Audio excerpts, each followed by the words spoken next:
Hello everyone, welcome to cane studies. आज है 25 मार्च। Start करते हैं आज के एमसीक्यू क्वेश्चंस। आज का फर्स्ट क्वेश्चन है, recently which international body released the synthesis report of its 6th assessment report cycle on climate change. आपसे पूछा जा रहा है, हाल ही में किस अंतर्राष्ट्रीय निकाय ने जलवायु परिवर्तन पर अपनी 6ठी आकलन रिपोर्ट चक्र की संश्लेषण रिपोर्ट जारी की है। आपके ऑप्शंस हैं intergovernmental panel on climate change, United Nations framework convention on climate change, United Nations environment programme या क्लाइमेट एक्शन नेटवर्क। और इसमें आपका करेक्ट ऑप्शन हो जाएगा option A, intergovernmental panel on climate change ने सिंथेसिस रिपोर्ट जारी किया है। बढ़ते हैं नेक्स्ट क्वेश्चन की ओर। The Nikshay portal of the Indian government aims to target which of this disease. आपसे पूछा जा रहा है, भारत सरकार द्वारा लॉन्च किया गया निक्षय पोर्टल किस बीमारी से संबंधित है। आपके ऑप्शन हैं कोविड-19, मलेरिया, एड्स या ट्यूबरक्लोसिस। और यहाँ पर आपका करेक्ट ऑप्शन हो जाएगा ऑप्शन डी, ये ट्यूबरक्लोसिस से संबंधित है। निक्षय में NI का मतलब होता है एंड और क्षय का मतलब होता है टीबी।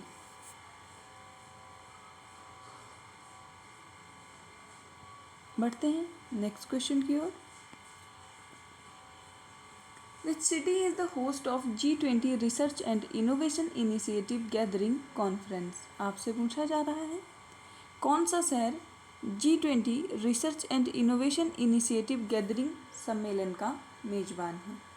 आपके ऑप्शंस हैं भुवनेश्वर, कोलकाता, डिब्रूगढ़ या पुणे। और इस क्वेश्चन में आपका करेक्ट ऑप्शन हो जाएगा ऑप्शन सी, डिब्रूगढ़। असम में G20 research and innovation initiative gathering conference आयोजित होगी and more than 100 delegates are scheduled to participate in 2-day research conference. During the conference, discussion will be held on the way towards building a sustainable and circular bioeconomy. बढ़ते हैं next question की ओर। Which country launched the 2022 country reports on human right practices? आपसे पूछा जा रहा है, किस देश ने मानवाधिकार प्रथाओं पर 2022 की रिपोर्ट लॉन्च की है। आपके ऑप्शन हैं इंडिया, USA, यूक्रेन और जापान। और आपका करेक्ट ऑप्शन हो जाएगा ऑप्शन बी, USA ने जारी किया है country report on human right practices. And according to this report, India is facing human right issues such as targeting of religious minorities, gender-based violence, persecution of journalists and restriction on the freedom of expression। बढ़ते हैं next question की ओर। Abel Prize is conferred to recognize outstanding contributors of which field।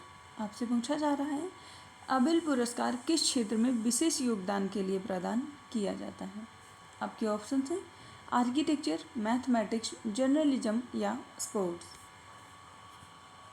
और आपका correct option हो जाएगा option B, Abel prize mathematics से संबंधित है। And Abel prize is conferred every year by the king of Norway to recognise one और मोर outstanding mathematicians. इस वर्ष 2023 का एबल प्राइज मिला है अर्जेंटीना अमेरिकन लुइस कैफरेली को, जो कि एक्सपर्ट हैं in partial differential equations which can explain phenomena ranging from how water flows to population growth। इसके साथ ही बढ़ते हैं नेक्स्ट क्वेश्चन की ओर। Who is the only Indian named in the top 10 Huron Global Rich List 2023? आपसे पूछा जा रहा है, शीर्ष 10 ह्यूरन ग्लोबल रिच लिस्ट 2023 में एकमात्र भारतीय कौन है। आपके ऑप्शन हैं गौतम अडानी, मुकेश अंबानी, नारायण मूर्ति या अजीम प्रेमजी। और आपका करेक्ट ऑप्शन हो जाएगा ऑप्शन बी। मुकेश अंबानी, जो कि रिलायंस इंडस्ट्रीज लिमिटेड के चेयरमैन हैं, is the only Indian to feature in the list of top 10 billionaires in the world. And regarding the number of billionaires, India ranks third in 2023 Huron Global Rich List. The number of billionaires dropped by 8% and their total wealth decreased by 10% compared to 2022. बढ़ते हैं next question की ओर। Who chaired first general body meeting of the National Center for Sustainable Coastal Management? आपसे पूछा जा रहा है national centre for sustainable coastal management की पहली आम सभा की अध्यक्षता किसने की? आपके ऑप्शंस हैं housing and urban affairs minister, prime minister, environment minister या home minister.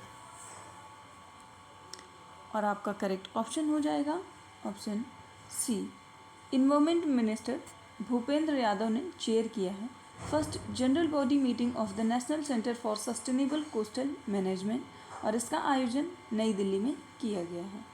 It was held to focus on sustainable infrastructure and the livelihood of coastal communities.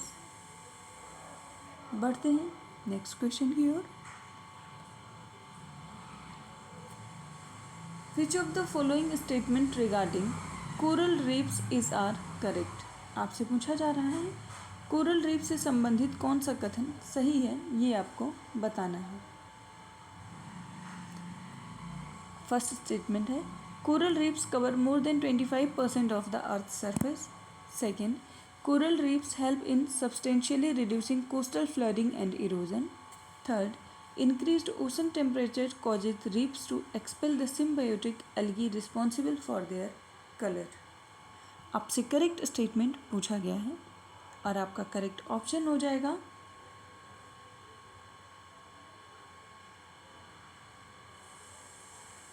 आपका इसमें करेक्ट ऑप्शन हो जाएगा ऑप्शन सी।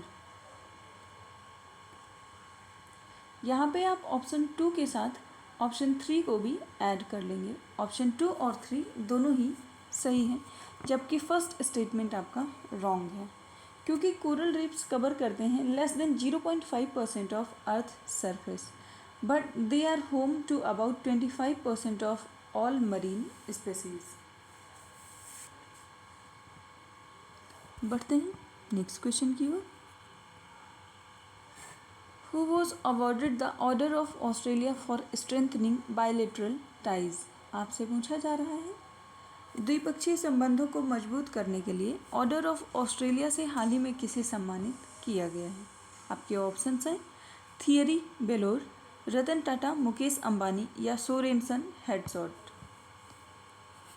और आपका करेक्ट ऑप्शन हो जाएगा option B, Ratan Tata को हाल ही में ऑर्डर ऑफ ऑस्ट्रेलिया दिया गया है for strengthening bilateral ties between the country.